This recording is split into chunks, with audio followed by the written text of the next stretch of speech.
Shalom semua, saya mau mengajak saudara untuk menggambarkan sosok Tuhan. Apa yang ada di benak saudara? Laki-laki atau perempuan? Banyak dari kita pasti akan menggambarkannya sebagai sosok laki-laki, bukan perempuan. Rasanya jarang sekali sosok Tuhan digambarkan sebagai seorang ibu dan seringkali digambarkan dengan maskulinitas seorang bapak. Tapi tahukah Anda bahwa sebetulnya Tuhan itu tidak bergender? Dia bukan laki-laki ataupun perempuan. Menurut Yohanes 4 ayat 24, Tuhan adalah roh. Akan tetapi, dalam penulisan Alkitab yang didasarkan pada budaya bangsa Israel yang patriarkal, disitulah Tuhan digambarkan sebagai sosok laki-laki, yaitu sebagai raja dan bapa. Saat mengekspresikan dirinya, Yesus pun mengajarkan gerejanya sebagai mempelai wanita dan dia sebagai mempelai pria. Tujuannya adalah untuk menunjukkan bahwa Israel menyembah Allah yang benar, yang memelihara dan membela. Berbeda dari bangsa-bangsa di sekeliling mereka yang menganut kebudayaan pagan dan kebanyakan mengambil sosok dewi-dewi untuk disembah. Walaupun iman dasar kekristenan percaya bahwa Yesus adalah putra dari Allah Bapa dan ini mengandung makna maskulinitas. Akan tetapi, Tuhan juga digambarkan sebagai seorang ibu. Di dalam Yesaya 66 ayat 12-13, Tuhan berkata, "Kamu akan menyusu, akan digendong, akan dibelai-belai di pangkuan, seperti seseorang yang dihibur ibunya. Demikianlah aku ini akan menghibur kamu." Semua implikasi tersebut bukan untuk membedakan nilai, hak, dan martabat laki-laki dan perempuan. Di hadapan Tuhan, kita semua adalah setara, yaitu sebagai pembawa gambaran Tuhan. Demikian pula dalam gereja dan pelayanan. Tuhan memberi tempat kepada perempuan.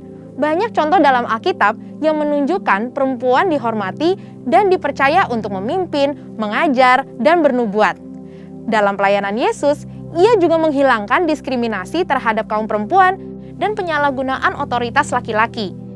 Yesus menjadi sahabat perempuan dan mendorong perempuan untuk memberitakan Injil.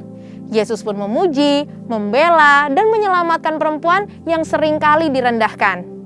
Gereja kita pun konsisten mengikuti ajaran Tuhan, di mana perempuan dapat diangkat sebagai gembala, guru, worship leader, pengkhotbah, dan sebagainya. Mungkin ada yang bertanya, kemudian bagaimana dengan ayat yang tertulis dalam 1 Timotius 2 ayat 9-15 yang sepertinya mengharuskan perempuan berdiam diri, dilarang mengajar, dan tidak boleh berdandan? Perlu diketahui bahwa konteks ayat tersebut Paulus tujukan untuk mengajar jemaat Efesus yang dilanda ajaran sesat, pengaruh dari budaya paganisme setempat, di mana beberapa kaum perempuan elit yang melayani dianggap sebagai dewi dan mendominasi, mengambil alih otoritas yang merusak tatanan struktur Tuhan, bahkan mengajarkan ajaran sesat. Pada dasarnya, Rasul Paulus mendukung perempuan untuk bernubuat dan mengajar, serta menghormati dan memperhitungkan jeripaya perempuan yang melayani gereja. Jadi, kekristenan sebetulnya adalah kabar sukacita untuk kaum perempuan yang mengubah pola pikir bahwa laki-laki adalah sosok yang lebih superior. Memiliki pemahaman yang benar akan posisi Tuhan terhadap gender sangat penting untuk gerejanya, supaya perempuan tidak lagi merasa direndahkan atau merasa tidak mempunyai nilai dalam kehidupan sosial dan rohani. Mari kita pahami bersama beberapa anggapan tentang kesetaraan gender sesuai dengan firman Tuhan. Yang pertama, perlu dipahami bahwa kesetaraan bukan berarti serupa. Walaupun setara, tetapi memiliki perbedaan fungsi, tugas, dan kewajiban. Firman Tuhan mengajarkan melalui ketritunggalan Allah. Secara esensi, tiga pribadi ini adalah Allah sendiri, namun memiliki fungsi masing-masing. Seperti dalam karya keselamatan, Bapa berfungsi untuk merencanakan keselamatan. Anak melaksanakannya melalui salib dan kebangkitannya, dan Roh Kudus mewujudkannya melalui kelahiran baru. Begitupun dengan kesetaraan laki-laki dan perempuan. Walaupun memiliki hak manusiawi yang sama, namun memiliki fungsi dan kewajiban yang berbeda, khususnya dalam pernikahan. Laki-laki dengan maskulinitasnya sebagai kepala yang berkewajiban memenuhi kebutuhan keluarga dan memberi perlindungan. Sedangkan perempuan dengan karunia lemah lembutnya berfungsi sebagai penolong yang memelihara keluarganya dan membantu mewujudkan rencana keluarga. Yang kedua, pahami bahwa penundukan diri tidak menjadi tanda nilai status yang lebih rendah. Umumnya, dunia memiliki pemahaman ketika seseorang tunduk pada otoritas yang lebih tinggi, artinya orang tersebut punya nilai status lebih rendah. Padahal nyatanya, penundukan diri adalah ekspresi ketaatan dan penghormatan.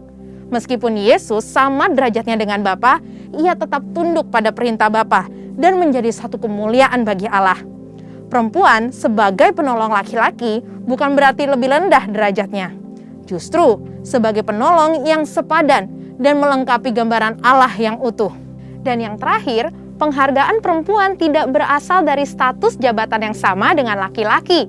Sesuai dengan Amsal 31 ayat 10 dan 29, seorang ibu rumah tangga Tuhan beri penghormatan yang tinggi dan tetap mempunyai nilai yang hakiki di hadapan Tuhan.